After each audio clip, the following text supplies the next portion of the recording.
je vais demander à Madame le gouverneur, Machiko Wakai, du Rotary, qui représente un nombre de clubs très important sur le Var, le 06 et la Corse. Donc j'appelle Madame le gouverneur, Machiko Wakai.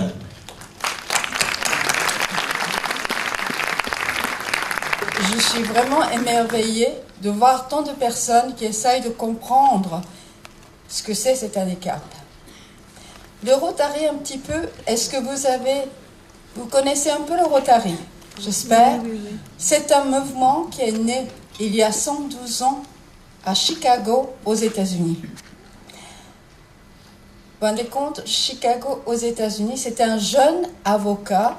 Il s'était trouvé seul, donc il voulait initier un mouvement, une association, avec tous les représentants de métiers.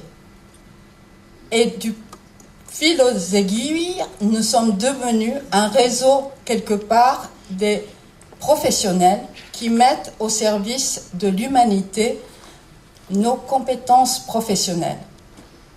Alors moi-même, je dirige une entreprise dédiée à la recherche. D'ailleurs, c'est pour cela que ça m'intéresse énormément, les avancées scientifiques. Et tout à l'heure, je vous en parlerai. Nos axes d'activité, il y a une qui est très importante, c'est la prévention de maladies. Pour cela, nous avons une action phare qui s'appelle Polio Plus, et jusqu'à présent, depuis 1985, nous vaccinons des enfants contre cette maladie. Et ça fait pratiquement 2 milliards des enfants qui sont vaccinés depuis. J'ai appris aussi que l'autisme est une maladie. Je ne savais pas. Et nous avons tous les clubs Rotary de France. Nous avons une action qui s'appelle Espoir en tête. Et nous achetons des contre-marques et nous vendons. Et les récoltes de cette projection de films avant-première, nous faisons avec partenariat avec Studio Walt Disney. Cette année, le film a été choisi La Belle et la Bête.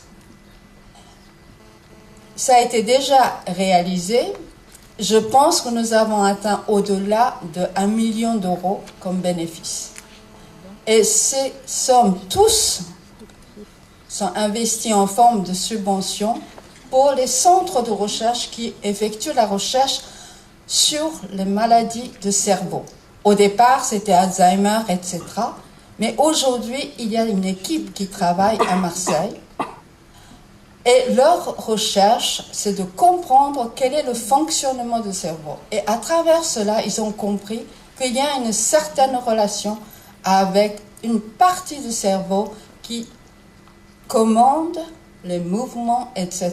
Donc, il y a une certaine relation probablement avec l'autisme. Donc, vous voyez, l'avancée, et au fur et à mesure, nous essayons d'apporter nos soutiens. Alors, vous êtes là pour comprendre comment ça fonctionne au niveau sociétal, mais aussi au niveau scientifique de cette avancée de maladie. Alors j'espère que vous allez apprendre beaucoup de choses aujourd'hui et que surtout qu'on puisse travailler en partenariat pour le compte de personnes qui sont atteintes de cette maladie et surtout dans l'avenir, prévenir cette maladie. Passez une bonne journée et j'espère rendez-vous l'année prochaine aussi. Merci de m'avoir écouté.